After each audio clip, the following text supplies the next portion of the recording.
Okay, folks, I've got the back basically tooled. As you can see, the basket weave came out absolutely gorgeous. My maker's mark came out beautiful. And right now I'm working on laying in a border to just give it more of a finished look. Just wanted to show you a little bit of that. I'm using a scallop tooling that puts a nice scallop shape in these edges, just to soften them up a little bit. Show you how a little bit of that goes.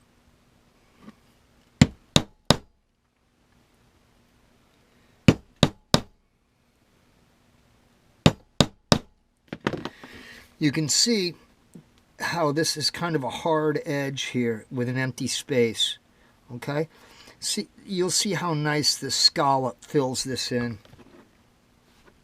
Really will add a very, very nice touch to it.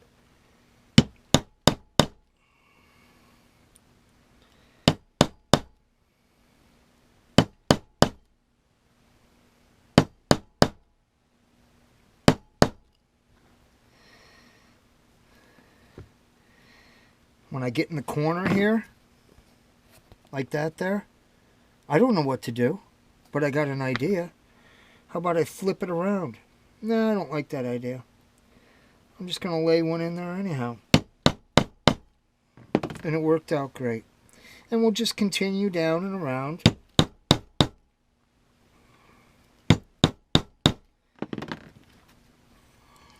See how nice that brings that together? Finishes that off. Alright folks, just wanted to share that to you. A lot of tooling there. A lot of tooling. Alright, I'll get back with you. Alright folks, so when I left you last time, I showed you what the panels look like before I started the basket weave. And actually, once I did start the basket weave, I want to show you what the back panel looks like completed.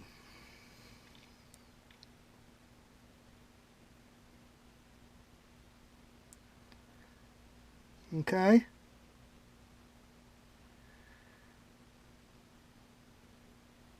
Love the way the maker's mark came out. Although I think there's a little thing. I want to plant a little seed right here. Yeah, I like that. That really just balanced that out beautifully. Okay. And this is what I used the scallop for. All the way around the edge, just as to neaten it up and to fill it in.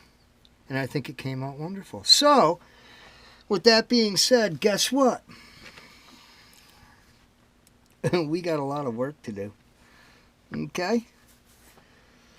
And, right. Here's where it all begins again, folks.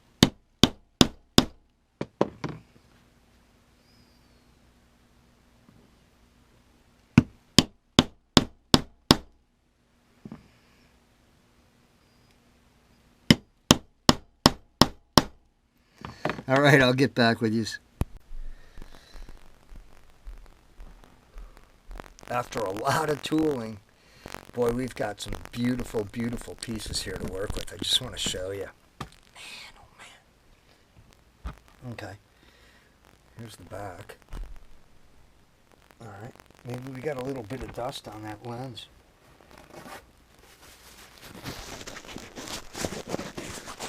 It's probably been on there for all this time, but oh well. Yeah. Okay. So, let me show you the face, how that came out. Right? You got to remember, each imprint is 4 strikes of the hammer. There's a lot of time involved in that, you know. Okay, so we've got the front and the back. They're all set. What we got to do now is I've dampened the edges, and what we're going to do now is we're going to burnish the edges. We're going to put a shine on them where we want the leather to be nice and smooth. Okay, I've already softened them, like I said, and we're just going to give them a nice Nice polish. Can you see that? That's burnishing the edges.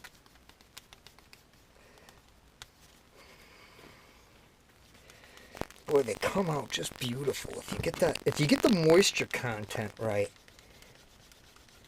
man, you'll have just some beautiful burnished edges. And this weight leather's working perfect in this groove. Okay, let me show you what we've got now. Okay, can you see how smooth? It's like glass, just perfectly rounded as compared to that. So yeah, I've got quite some time here involved in burnishing these edges, so I'm going to keep burnishing and I'll get back to you, folks. Alright folks, we're back. It's the following day. I let the leather project dry overnight. I like to do that after I'm done with my tooling and done with my burnishing the edges. Then I like to let it dry really good, and it really did dry super nice. Very happy with it. Pattern work came out fantastic. And yeah, I'm still wearing this shirt. That's because I slept in it. But anywho, you know, I'll get a couple more days out of it. Believe me. Yeah, I will. So what we're going to move on to now. Listen, I got to stop for a second. I got to bring up a topic. Because I know that there are going to be folks out there that definitely do not agree with my process in leatherwork, okay? But leatherwork is an art, and arts tend to demand creativity. Creativity is a very personal thing from person to person. Everybody does things their own way. Everybody does things different. And I'll probably get comments that say, well, Joe, why don't you, didn't you over moisten your leather? Or why, you know, why don't you dye your leather first and then put your project together, you know? It's just the way that I do things. It's just the way that I've gotten used to doing things. And up until this point, my graduation in the process of learning has been really, really good when it comes to working with leather. So if it's not broke, I'm not going to change it, you know. And I hope for those who are enjoying this project, maybe you learn something different that I do that you might like that works for you, you know. So I know I have, because I've watched a lot of YouTube videos out there on leatherwork, obviously, you know. So, yeah, so what we're going to do is we're going to get back to the project, and the next step is going to be some minor hardware work that I like to install at this point in the process, because it's just easier to have these things installed, and then we'll move forward. What we're going to do is, I'm going to move you right over here, which is going to be quite a different camera angle than you're used to. Okay, get that PBR out of the way. Yes, indeed. I've got a big fatty brisket up on the smoker. I put it on at 10 o'clock this morning. It's now going on 2 o'clock in the afternoon. I'm going to let it go till 6 o'clock tonight, and I'm smoking it with plum. Wood from a plum tree. It's just amazing. I did one a couple weeks ago. It's crazy. Maybe I'll show you a little look at that later. I'm moving the camera because I want to put my when I set my hardware, which means my rivets and my snaps, I like to set my marble block right over this post in my workbench that's directly standing on the concrete floor. Just gives me a real solid workspace to set these rivets. So I'm going to change the camera angle here, and I am going to bring over my marble that I like to use. Okay, now the first thing we're going to do is we're going to take the back. Okay, this is the back of our project. We're going to take the back. I'm going to move the light up just a little bit here. Okay, and we're going to go ahead and we're going to set our two straps. Okay, so what I have is a smooth back or a flat back rivet base, and I'll come from the inside of the sheath. Now, sometimes through the process, the holes that I have punched will get a little bit smaller through the tooling process. But you can see there I've got the rivet in there. I'll go ahead and I will pop my strap right over the top of that. I'll come down here, and again, I'm on this nice hard marble surface, okay? And I will get a domed head setter. I will take my rivet head, okay? Nice round top, decorative for the outside. That's what you want, you know. Now I'm going to go ahead and I'm going to use this hammer just so I can get a good solid purchase and set that rivet. That is just a beautiful, beautiful purchase. Okay, it's very important to have the neck height, proper neck height on your rivet, so that dealing with different thicknesses in your leathers, if you don't have a neck that's long enough, your rivets will pop on you, and that's a real drag. So, okay, can you see? I'm getting ready here now to do this next one, and I've got my setter. Make sure I've got the right end. We'll go ahead and set this one. Oh yeah. That's beautiful. Okay. That's set really, really, really nice. Okay, now we're going to move the back aside and we're going to grab the front here. Now, I already know, because what I want to do is I want to set the nail ends of the snaps here in the face so that they're all set and ready to go. I don't have to get in here once this thing is put together, okay, like this, and then try and figure out, oh, okay, how am I going to, no. It's you got to plan ahead on these things. Now, I need to open these holes a little. It just makes it a lot easier for my snap base to go in. Okay. Now, this is very similar, except we're going to use a different setting tool. All right. So here we go, and I'm just going to poke this base right up through. Whoop, maybe I need to open it up a little bit more from the back. Yeah, that'll be perfect. Okay. You got that one in. Beautiful. Let's do this one. Open it up. All right. Now we'll put our snap backer in. Okay. Now we'll go to that nice hard marble surface. We'll put our nail end on. And we have a different type of setting tool. This just rolls the top of the rivet over the stem. It just rolls it over, and it holds the nail base in. So here we go. See, you got to know when you've bottomed out, and inspect it, and it's beautiful. Okay, it's perfect.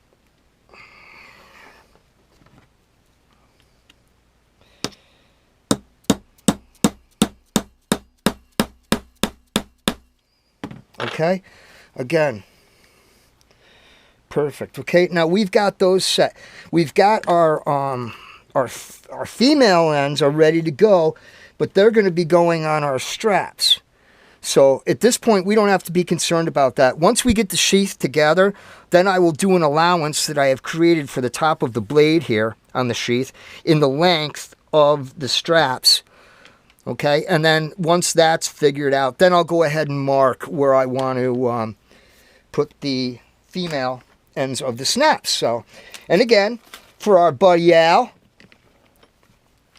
Logger Al, we're going with the brass. I think the brass hardware is going to really, really look nice, and especially with this nice dark dye I'm going to use. I think I'm going to go with a fudge brown. Yes, this sheath will be done in fudge brown, I believe. I don't know. I might go with the acorn, which I love. Let me show you the difference between the two.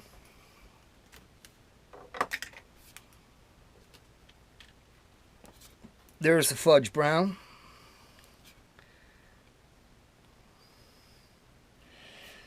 there's the acorn. All right.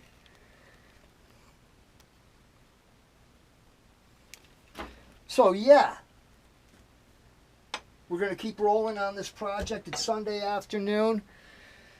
Got a big old brisket on the smoker. I'm loving it. Now the next step is going to be, what we're going to do next here, folks, is we're going to glue this up, okay? And again, this is only the way I do it. I'm open to any suggestions, but this is just the way I do it. I've gotten used to doing it this way, okay? What I'm going to do is I'm going to use contact cement, okay? Contact cement, and I am going to glue the welts onto the inside of the bit on the sheath. And once I've got it glued up, we're going to go up in the garage and we're going to use my 1x30 belt sander, and we are going to finish and shape the facing welt edge on the sheath. You're going to get a kick out of it. It comes out so beautiful. So anyhow, we'll get to gluing in a minute. Is don't get glue on any of the surfaces that you are going to dye. The dye will not take if you get glue on it. Okay? Now, what I want to do is I want to start with the back. Flip the back over. Okay? I've got my left welt and I've got my right welt. Okay? What we're going to do is we're going to take our glue. Okay? Just make sure that you're in good view here of this. And I'm just going to go ahead and lay a nice bead, nice strip of this contact cement here. Take your time. Don't rush this work. Enjoy it. Really just enjoy it. Take the time to enjoy it. If you take the time to enjoy it, you're going to take your time. And believe me, I've learned from really bad experiences where I have destroyed really nice projects because I was in too much of a hurry to get them done. You know, you know, you're on that high because you know that the project is coming along fantastic. Oh, this is going to be great. And then, bam, you screwed it up. That's just horrible. That's horrible when that happens. And I had a pile of them. I had a pile of them. Okay, so here we go. Now, what I just told you folks is about not getting glue on the parts that you're going to dye. I'm just going to take a second here and move this face. Okay, there's a big mistake you can make, is if you get glue, any glue on this before dyeing, you ruined it. You ruined it. It's hard to swallow after all of that work, you know? Okay. Well, we want a nice, good, even coat on here. Now, you know, they call it contact cement for a reason. And when you make contact, it's done. It's a done deal, especially with leather. There is no moving it once you make the contact point. Okay. It's got this little piece here to glue up. See that? Okay. What we're ready to do now is put the face onto the back in contact with the welts. Now, what you want to do is align one side at a time. Don't try and align both sides in one application. So what I'll do is I'll take this wooden block and I'll just put it here so that this side cannot make contact when I align this side. Okay? So here we go. And again, take your time with this. The cleaner and neater you get this, the less sanding that you're going to have in finish work. Okay? And just feel it, how it aligns, and just walk it right up. Walk it right up. Walk it right up. Beautiful. Beautiful. Okay? Now, see, I don't have to worry about this side. It's not going to make contact. Again, be careful with glue on your fingers. Anything like that. You get glue on this raw leather, it's not going to accept the dye, and it just leaves a horrible, horrible mark. So, and again, I guess that's an advantage of dying before you assemble. But this is, like I said, just the way I do it. So I'll go ahead now and I'll take this block out. Let me move you over here. And again, I'm just going to go ahead and align this the best I can. Oh, and it's coming out really, really nice. Really, really nice. Yeah. Okay. Now, it even puts just the right amount of pucker. You see that in the sheath? For the axe. The axe is going to like that a lot. And it's going to hug nice and tight with the straps. Okay? So this is where we're at now, folks. I'm just going to let this cement set for a little bit.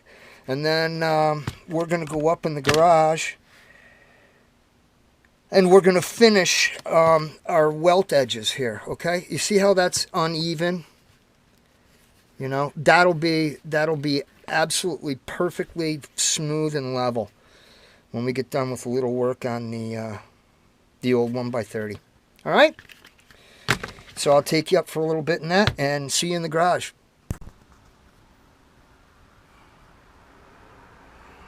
All right, folks, we're out here in the garage.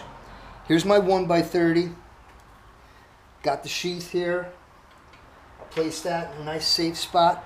I'm going to go with some fairly coarse grit to start. I'm going to hit it with 80. Just so I can really get a quick profile. And get it nice and smoothed out without burning it. I don't want to burn it at this point, okay? So here we go.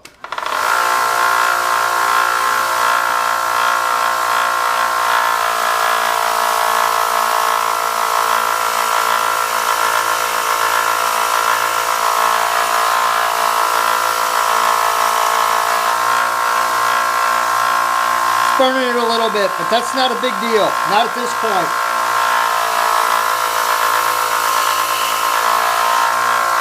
We just want to get it nice and leveled out, real smooth.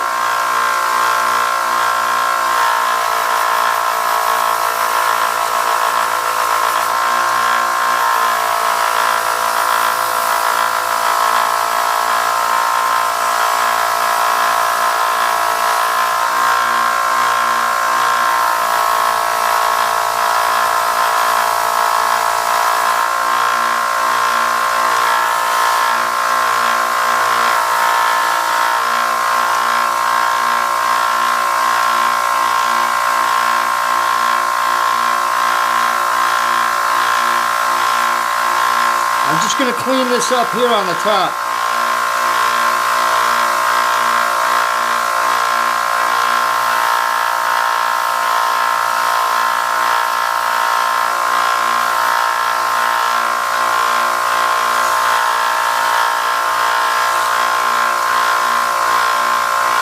See how nice that finishes that? A little more.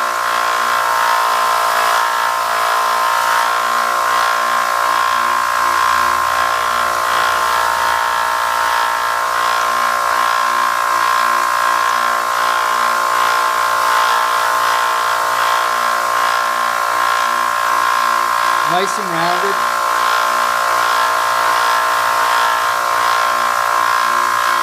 Okay? And then we're going to take our downing grits.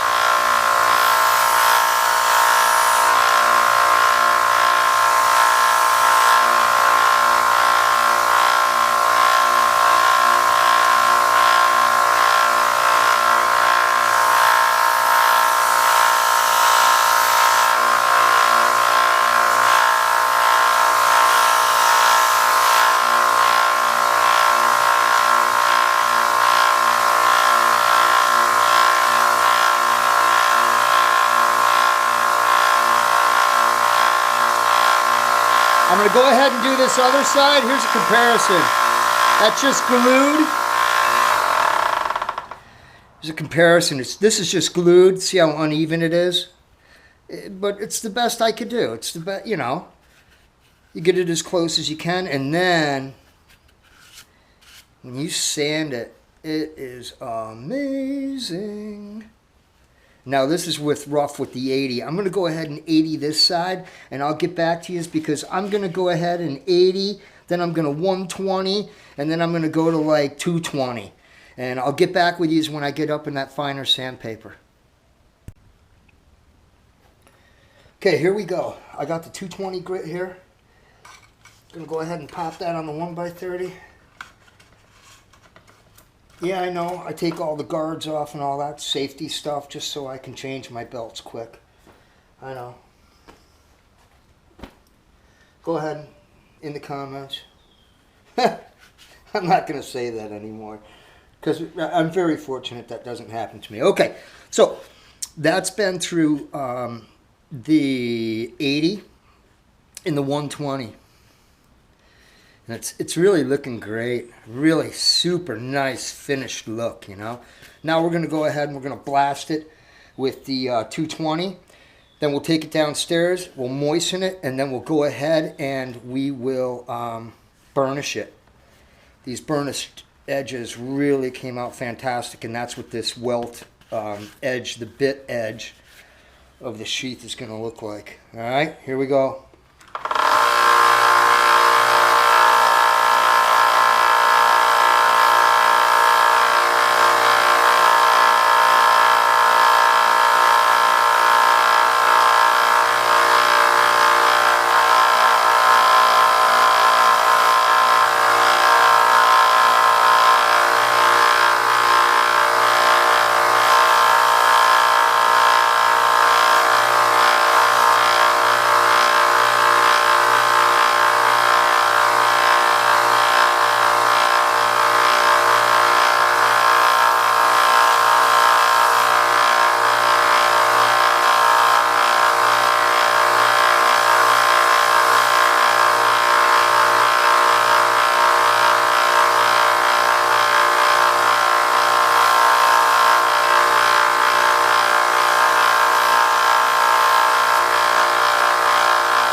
Boy, that doesn't sound too good.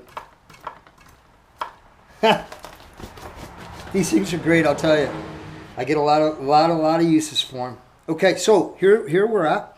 I've got this welt is all set down to 220. I'm going to go ahead and take this one down to 220, and I'll see you back downstairs where we're going to moisten these, and we're going to go ahead, finish our burnishing, and then we're going to lay in our stitch line.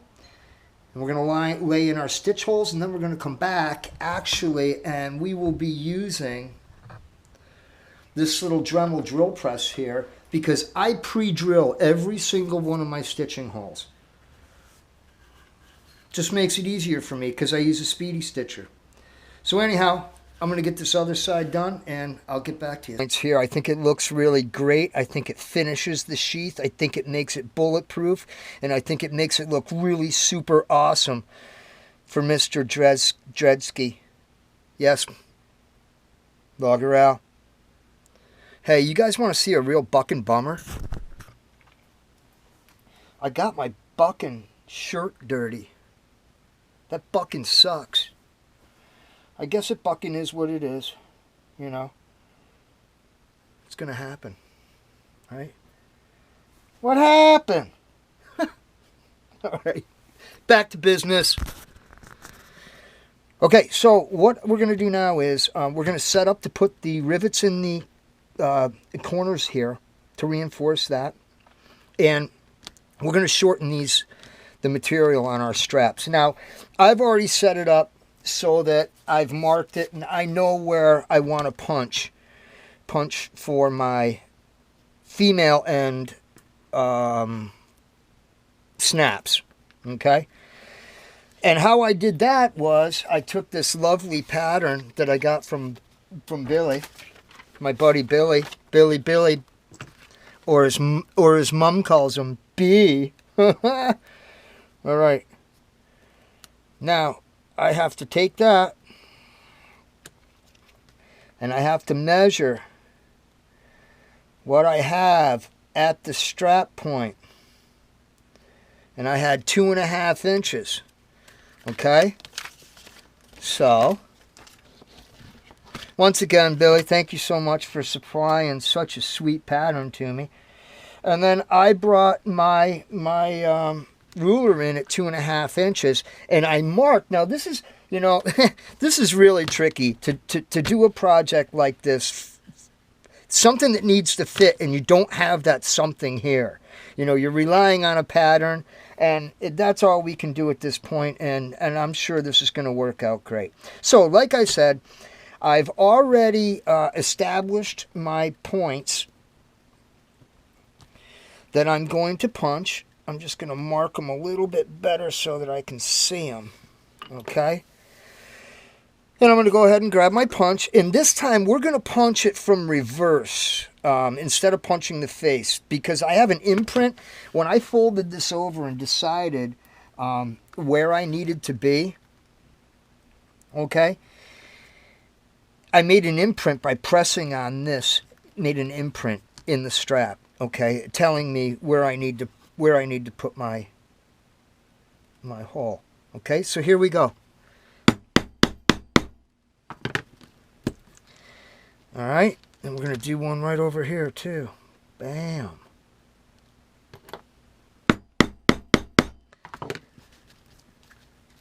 Okay.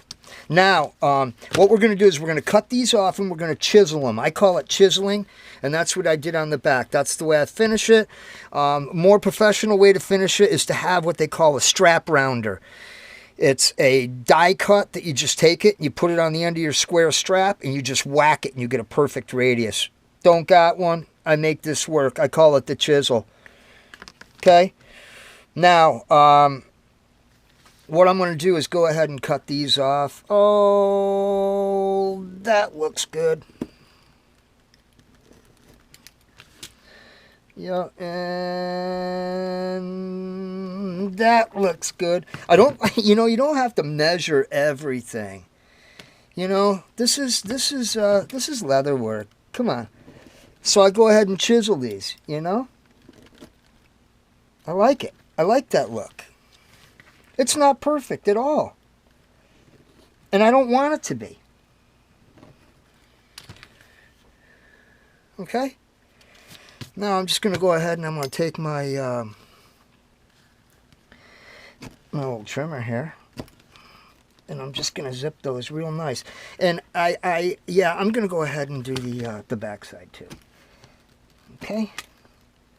You got to make sure your tools are super sharp if you want them to do this kind of thing.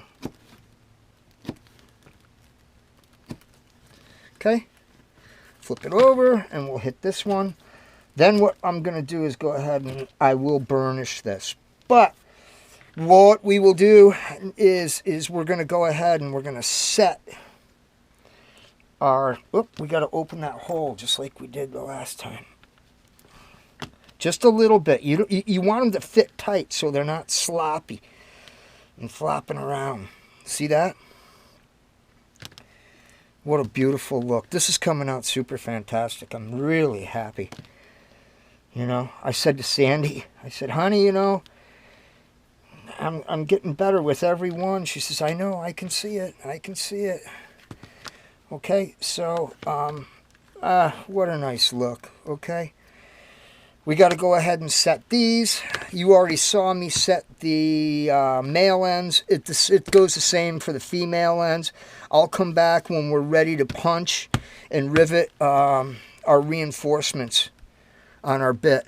Talk to you in a bit. All right, folks. I'm just getting ready to put the last of the 4 reinforcement rivets in. She's really coming beautiful. I love the brass. Brass is sweet. So we're going to go through the front. Flip her over. Put the back on. Now these backs are finished backs, so you got a finished front and a finished back on the rivets. And that's very nice.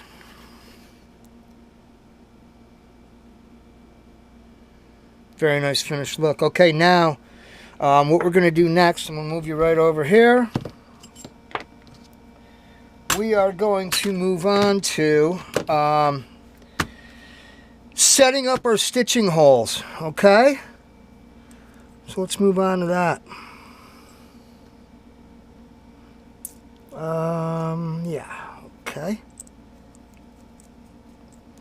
I'm going to use a fine fork. I don't know if you can see that.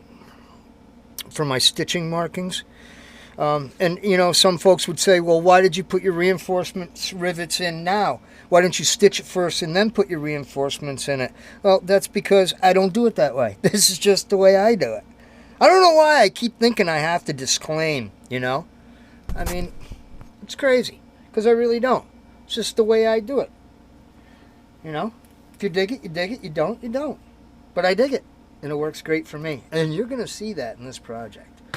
So, let's go ahead and get our fork ready to mark our stitching.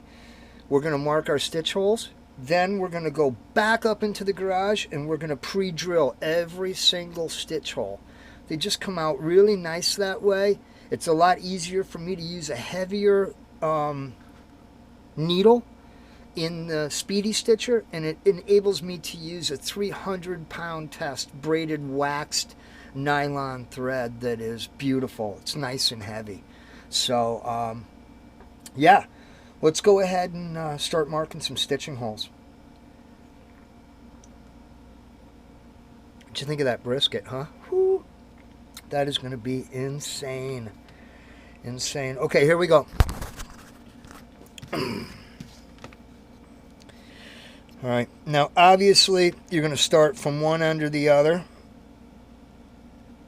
Okay, and I'll be drilling from the face. I tend to get a more accurate. Oh, that's not going to work. I'm just going to add one more here. Let me see. I'm going to move you to the other tripod, okay, so that I can get you a little closer down to see what I'm doing here, okay? I guess I could just do this.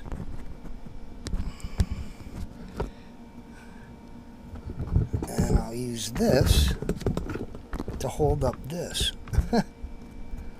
How's that gonna work? It's probably not. Yeah, it is. That'll work. How's that look? Kind of crooked? That's alright. Alright, at least you can see though, right? Okay.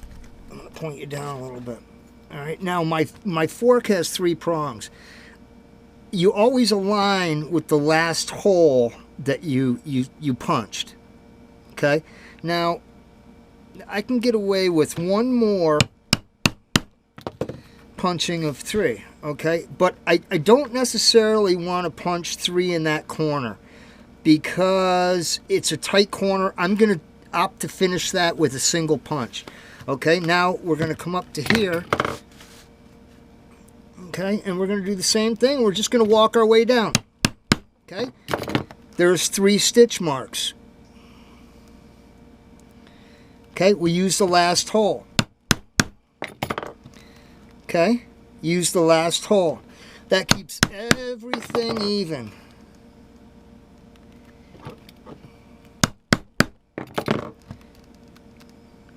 Okay, marking our stitching holes.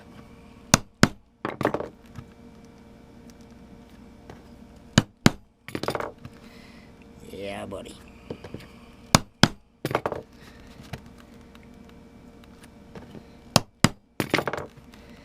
Now, like I said, I'm going to come back and finish that one. That one stitch will fit right in there perfect. Let me do this side. I'll come back and finish that side. Okay, next we're going to go back up in the garage and we are going to drill this out and get this ready for stitching. All right, talk to you in a bit. All right, here we are in the garage. I've got a little Dremel drill pit press set up here. This thing is just invaluable.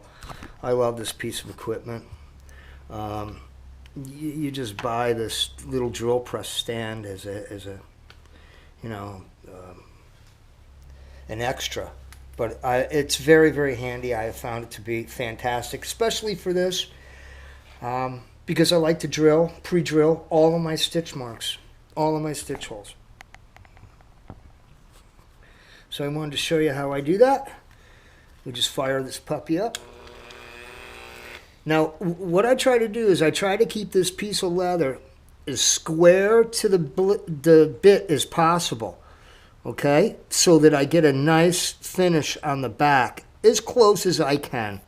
You know, it's pretty hard to get it perfect, especially, you know, when you want to build an axe sheath with a nice thick welt like that, you know? So, here we go.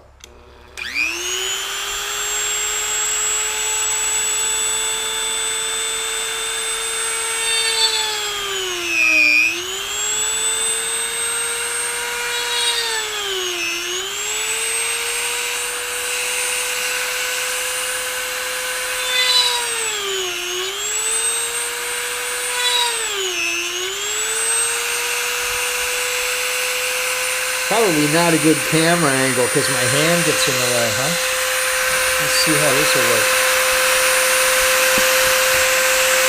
Nope, that's not going to work either. Hold on, let me just move this light a little bit.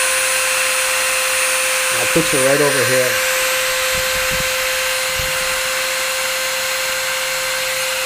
Okay.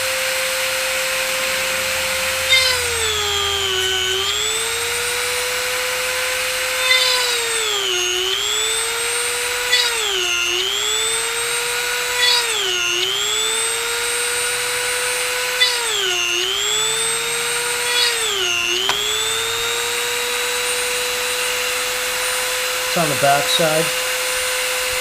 That's on the front side. So I'm going to go ahead and finish drilling both sides, and we're going to...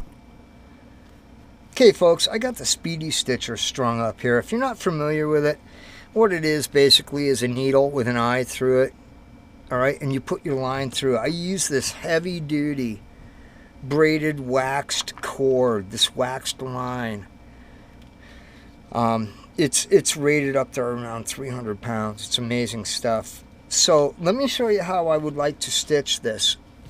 I like to start from the top and work my way down and finish down here at the bottom. So here we go. We're going to go through, pull back, okay.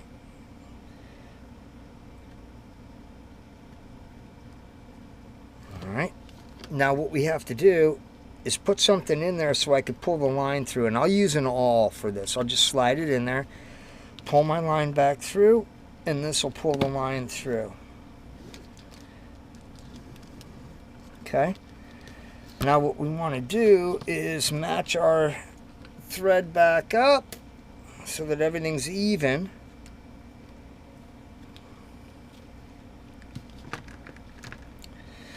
Okay, and we'll start to stitch. Here we go. We're going to go through, form a loop, run our tag line, right back through. Okay, all right, and we got a stitch. Okay, see how we do that? Now, once I've got my first stitch set like that, okay, that's the first stitch is set.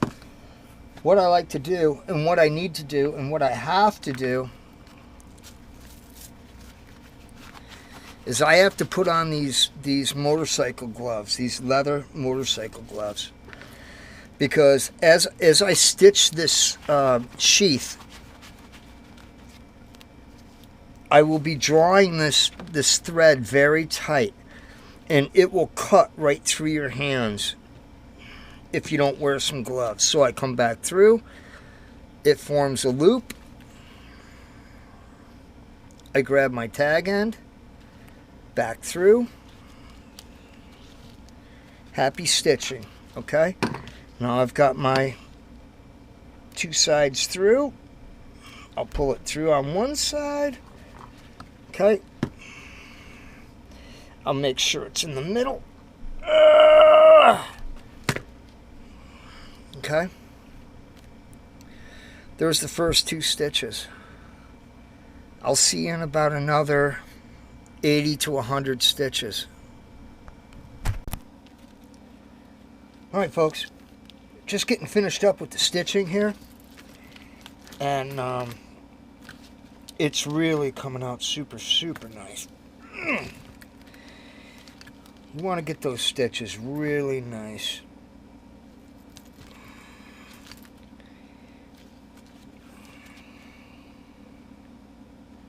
Nice and tight, you know? Super durable stuff here. I love it. Alright. These speedy stitchers are really nice, but again, it's preference. But I've noticed that there's pretty much anything you cannot repair with one of these. Canvas repair, any heavy material repair. This is a great tool. Really good tool. Stitching is a long, tedious process. Some of you are probably thinking, gee, why don't you use a stitching pony, Joe? I've never had one. I've always just done it this way, and it's always worked for me. So, I don't know. I'm probably foolish. A lot of people use them. I should try one. I'm kind of afraid about the clamping denting my leather and denting my stamping. That would be a bummer if I put it in a stitching jack, and yeah. Okay, so here we go with the last stitch. Okay, I'm going to go through once. I'm going to go through twice and make what I call the box knot in there. Alright, now the box knot.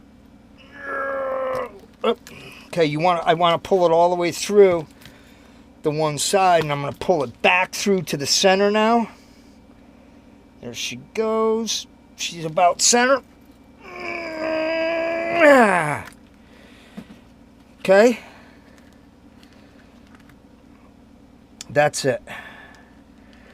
This sheath is stitched. Alright. These gloves really save my hands. Big time. Big time, big time. Alright, now what I do is I just take my little scissors here and I trim it off 1/8 of an inch out and 1/8 of an inch out, and I take and I stand up my thread ends. See how they're standing up like that? Take a lighter, I just melt them over and press them right into the stitch hole. I have never ever had a stitch come out, this type of stitching ever come out finished this way. Okay? Alright folks, we're going to move on. Stitching's done. Our next step in the process is going to be dyeing this beautiful, beautiful sheath. Okay? We're going to get some color in it. Alright folks, I'll be right back. Alright folks, now we're to the drying process. Dyeing process. Okay? These are the things I'm going to need. I'm going to need some nice soft cloth, and I like old towels because they hold a lot of dye. And when you're dyeing very textured leather like this, it's nice to be able to have quite a bit of dye on there so that you can really get it into the relief areas.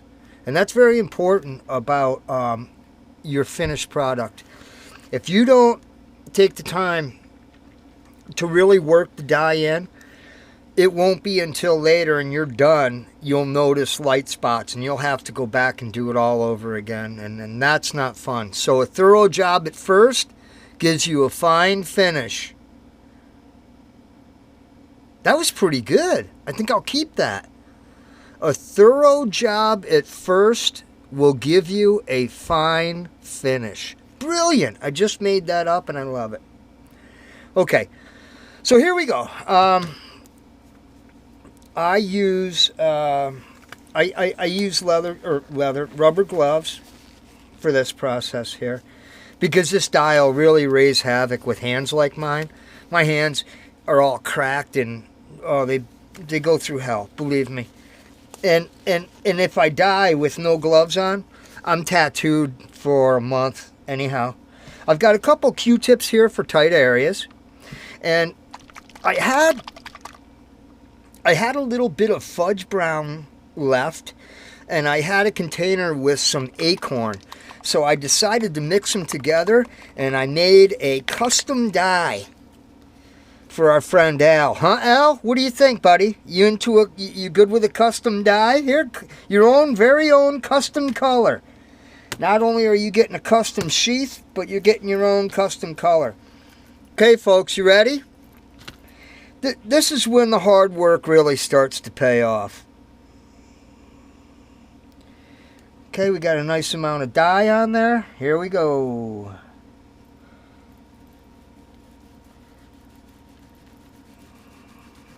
Oh, I love the color. Yeah. See, you really got to work that into the leather. Okay, and I'm going to show you right now exactly what I mean. Okay, now you can see here it's worked in pretty well, but you see the light spots, and you can see them even more prevalent here. Okay, what we want is we want a real solid cover. Okay, so that's going to take some time. This is leather work, folks. It really does. It really takes quite some time, but you have to love it. And boy, I'll tell you, just the gratification of the finished product is what keeps you coming back as a craftsman or an artist. You know, Buckin and I had a wonderful conversation this morning, and hey Billy, I really appreciate our chats, my friend. I really do. I really just love it. It's great. Great way for me to start my week off.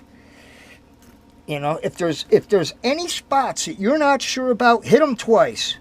Hit them twice. You don't want no holidays. Okay? But anyhow, Buckin and I, we had a nice conversation this morning. One of the things that we were talking about was the fact that, you know, how much he really loves, and I mean loves, that's a very passionate explicative to describe his passion for building his axes.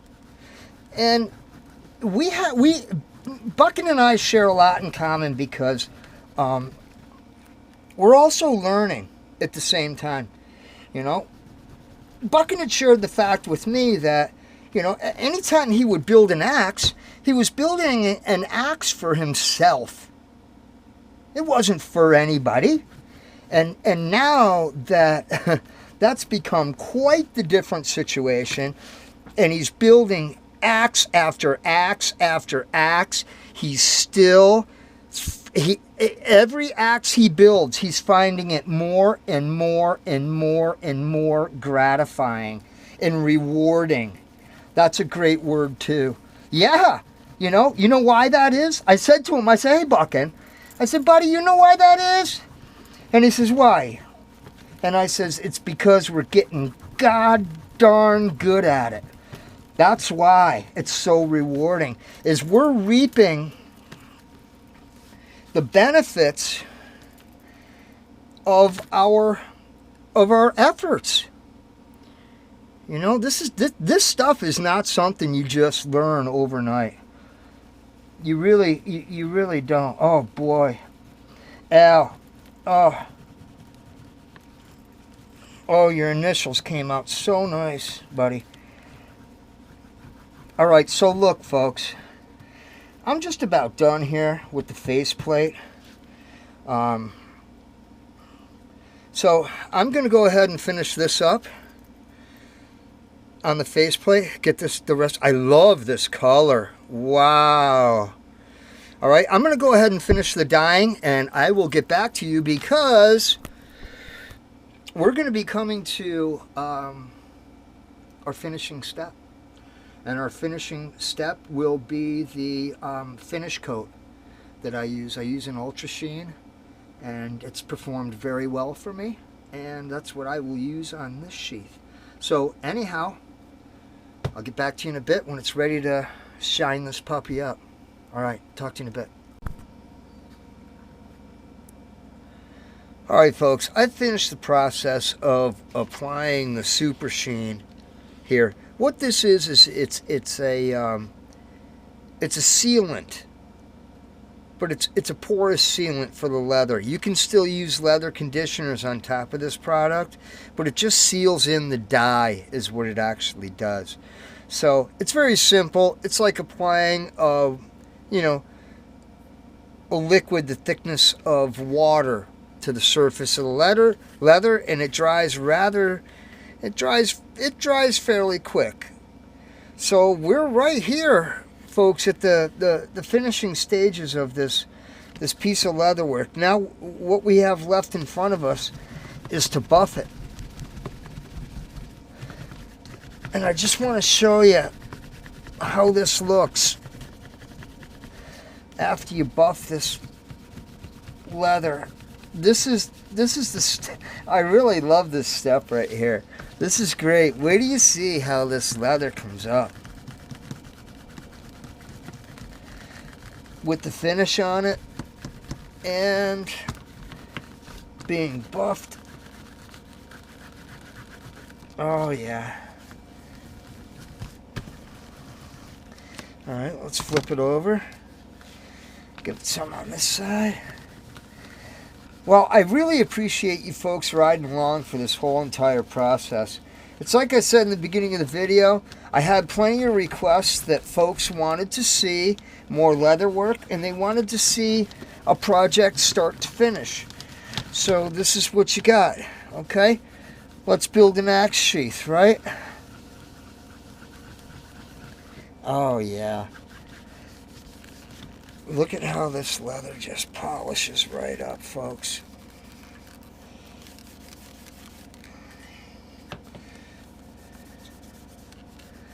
Okay. All right, folks. So here we are.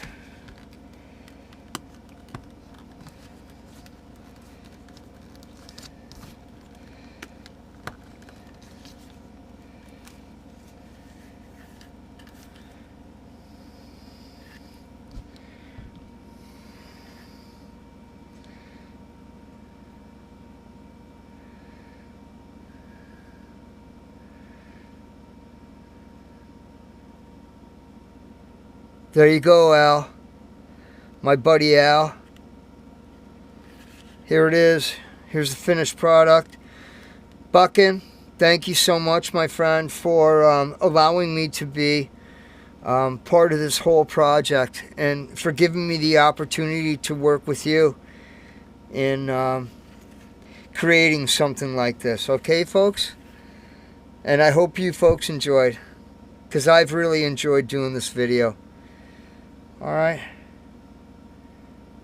Hope you got something out of it. Talk to you soon.